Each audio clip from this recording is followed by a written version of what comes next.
Wonder Woman issue number 2. We're back at it, folks. The Tom King Daniel Sampry book is back in action because it was a spectacular first issue and pretty controversial for some reason. Do you think Wonder Woman fighting America is kind of controversial? Do you think there's something there that people might not want to explore or say is interesting?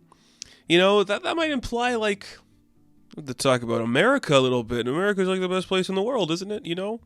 It's so good. Why would Wonder Woman be against the greatest nation ever live? You know, there's clearly not an underlying theme about excessive force of military in this book, right? There can't be. I'm kidding, of course. That's all very clear and obvious. I should state that was a joke in case those people come back. I haven't seen a lot of it in terms of how I've been talking about this book. I've seen it from other places where people are commenting I can't believe this book is just bad. I'm nothing about this book is bad. There isn't a piece of art or a single panel or use of a word that is poorly used in this book. It is so well crafted, and it's the kind of well crafted that King knows how to do, because this book essentially is 10 minutes of a sequence. I say that loosely. It does say it goes on for hours, but we're not leaving one location. It takes place in 2 locations because there's 2 different time periods, but it's a one location book. It's kind of amazing that he's figuring out how to make his specific brand of dragging out a story over multiple issues feel different than what it's been before. I do think that's really impressive. So this book does open up with the familiar narration. It is showing us the times in history, both past and present, when Diana has had to stand on her own in service of a greater need, in service of her people, just in order to prove herself to those who doubt her. One of those instances is in the present day, where she is confronted by Steve Trevor. Steve Trevor was sent to deal with her in the plains. Do they say what plains they're in? Just some big field somewhere in America. He was sent by Sergeant Steele's I guess he thinks I'm somebody to you, and I know I am, but I'm supposed to talk you down from this. I know I can't. So I just want to tell you, Diana, this isn't going to stop. There are countless people headed this way that are just over that hill. And I'm just trying to be please, can we just not do this? She's I have no desire to hurt your people, but people are going to get hurt.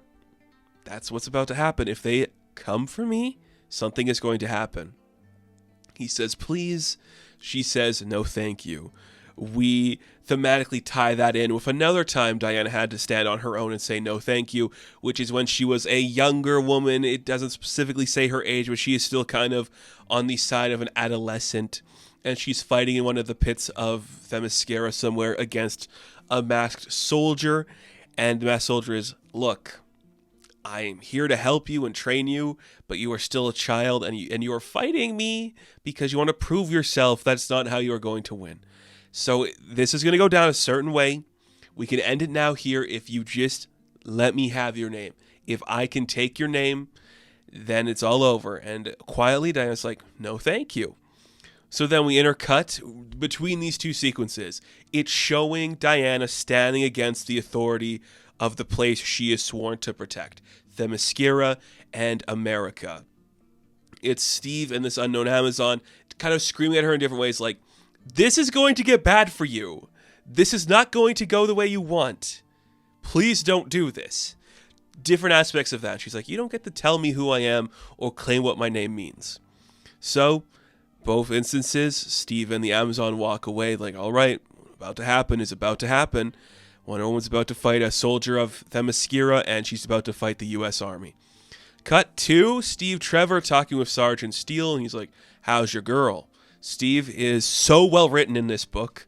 I think you could make some I know, look, I know King likes writing his relationship with specific women and his wife in particular. You could make the comparisons that this is exactly on the same level as Barda and Scott in Mr. Miracle, the same thing as Adam Strange and Alana in Strange Adventures, The Bat and the Cat.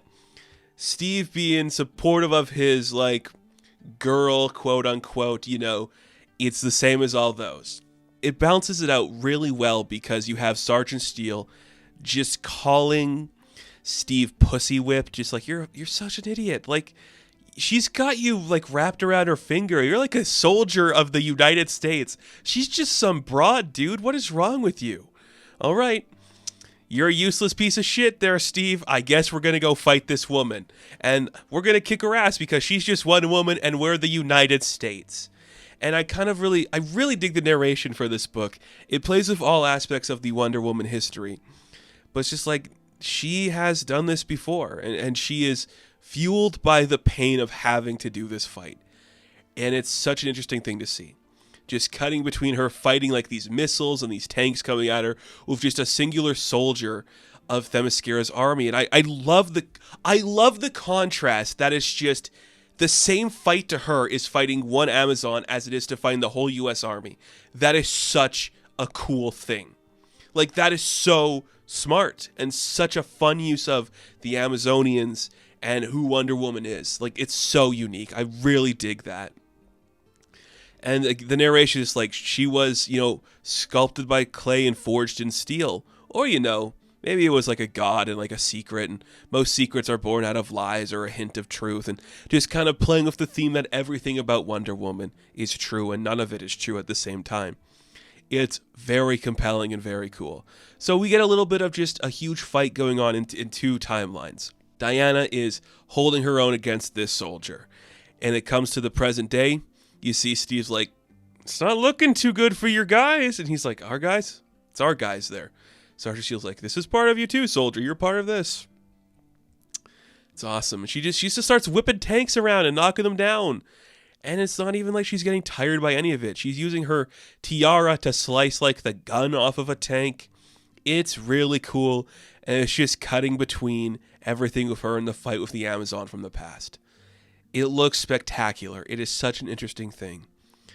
My God, like, I feel like, and I've said this before, and I'll probably say it again for every issue that this comes out with, it's such like the reawakening or just like the course correction. Maybe not even course correction. It's just such the story we needed for Wonder Woman right now. One that meant something. One that is spectacularly different than what's going on with Superman and Batman. Not one where she's kind of like trapped in a certain mindset. It has to be done a certain way.